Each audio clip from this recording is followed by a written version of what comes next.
চোটের দুঃস্বপ্ন পেরিয়ে রাজকীয় কামব্যাক। জীবনের লড়াইয়ে মন্ত্রই শেখাচ্ছেন ধোনি পন্থ।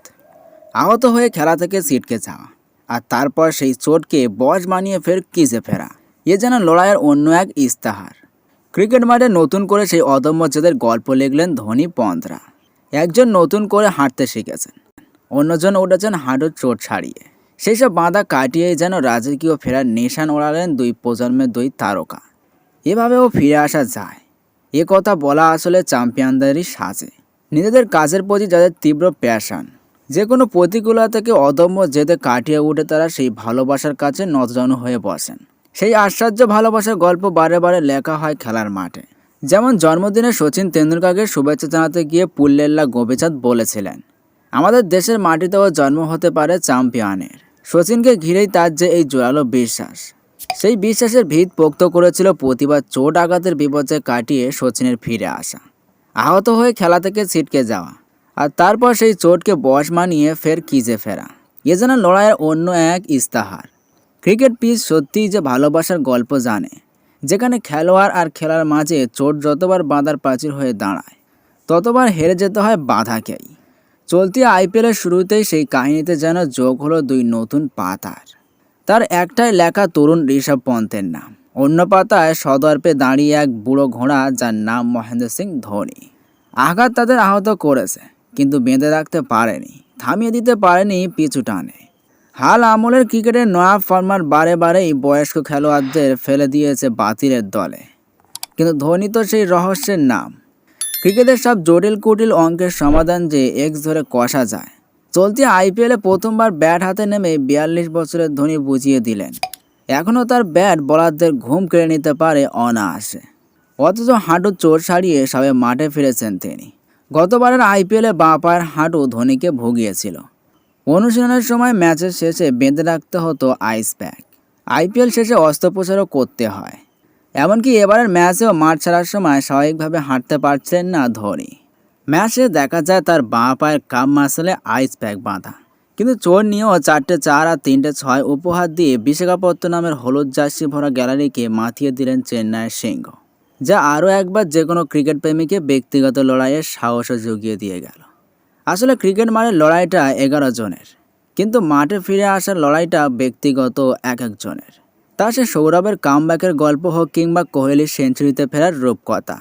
আর সেই কামব্যাকের পেছনে যদি কাঁটা হয়ে উঁচিয়ে থাকে চোট আঘাতের রক্তাক্ত দিনলিপি, সেই দিনলিপি যে কারো একেবারে একার, সেই লড়াইটা তাকে লড়তে হয় একা, লোকচক্ষুর অন্তরালে নিজের সঙ্গে নিজে।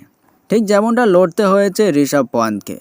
গত 1.5 বছর বিছানায় শুয়ে কার সাহায্যে হাঁটার মাঝে এই ফেরার গল্পটা তিনি লিখে চলেছিলেন একটু একটু করে। আরও একবার ব্যাট হাতে মাঠে নামার স্বপ্ন, আরও একবার এক হাতের ছক্কায় বলারকে উড়িয়ে দেওয়ার স্বপ্ন, আরও একবার দলকে জেতানোর স্বপ্ন। এই সব স্বপ্নগুলোই বোধহয় তাকে নতুন দৌড়টা শুরু করার জন্য জ্বালানি জুগিয়ে চলেছিল প্রতিনিয়ত। না হলে পাহাড়ের মাথা থেকে আছড়ে পড়ার পর ফের সিসিবাস হওয়ার মতো জোর সহজে আসে না। নতুন করে পাহাড় বেয়ে ওটাকে তখন অসম্ভব বলেই মনে হয়। আর সেই উঠতে গিয়ে আবার গড়িয়ে পড়া, উঠে ফের শুরু করা, হাল ছেড়ে দেওয়ার আর না দেওয়ার এই ট্যাগ অফ ওয়ার পেরোতে পারে কজন। যে সময় তার কেরিয়ার দৌড়চ্ছিল রেসের কালো ঘোড়ার মতো, সেই সময়ই মুখ থুবড়ে পড়েছিলেন পন্থ। সেই ভয়াবহ গাড়ি দুর্ঘটনার পর তিনি মাঠে আর কোনোদিন ফিরতে পারবেন কিনা তা নিয়ে আশঙ্কায় ছিলেন তাবৎ অনুরাগীরা।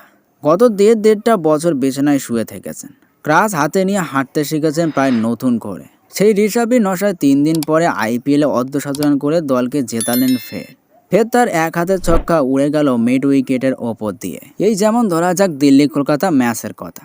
দিল্লিকে হারিয়ে নাইটরা ম্যাচ জিতেছেন ঠিকই, কিন্তু বিশাখাপত্তনমে অনেকের হৃদয় জিতেছেন সেই ঋষভ পন্থী।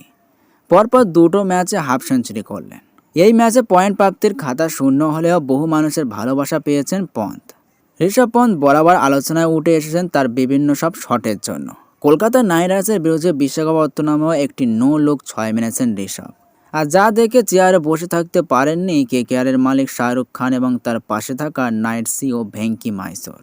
দুজনে হাততালি দিতে দিতে চেয়ার ছেড়ে দাঁড়িয়ে পড়েন। নাইট অলরাউন্ডার ভেঙ্কটেশ আয়ারের ওভারে প্রথম বলে 4 মারার পর 2টি 6 এবং শেষ 3টি বাউন্ডারি। ভেঙ্কটেশের এক ওভারে 28 রান ঝুলিতে ভরেন ঋষভ। 25 বলে 55 রান করে আউট হয়েছেন তিনি। তার এই ইনিংসে সাজানো ছিল 5টি 6 এবং 4টি 4 দিয়ে। তিনি যখন আউট হন সেই সময় আবার চেয়ার ছেড়ে দাঁড়িয়ে ঋষভকে শুভেচ্ছা জানিয়েছেন কিং খান ও ভাইজাকের দর্শকরা। এখানেই শেষ নয়, ম্যাচের শেষে শাহরুখ খান মাঠের মধ্যে দাঁড়িয়ে ঋষভ পন্থের সঙ্গে কথাও বলেন, বুকে জড়িয়ে নেন ঋষভকে। সেই ছবি সোশ্যাল মিডিয়ায় ভাইরাল হয়ে যায় মুহূর্তে।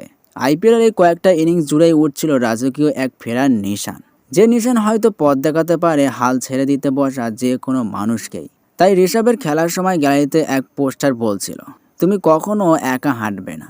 হেরে যাওয়ার পর, ভেঙে পড়ার পর যে সব ফিরে আসার লড়াই, তা নিঃসন্দেহ একারই। কিন্তু সেই প্রতিটি একার লড়াই তো আসলে এক মিলিত দৌড়ের গল্প লেখে। সেই ম্যারাথনে এবার নতুন করে জয়ের নিশান উড়িয়ে দিলেন ধোনি পন্থরা। দর্শক, সব ধরনের সঠিক আপডেট, অজানা তথ্য, রিয়েল মোটিভেশন ভিডিও পেতে আমাদের আর বাংলা নিউজ চ্যানেলটি সাবস্ক্রাইব এবং আমাদের পেজটি ফলো দিয়ে বেল আইকনটি অন করে দিন।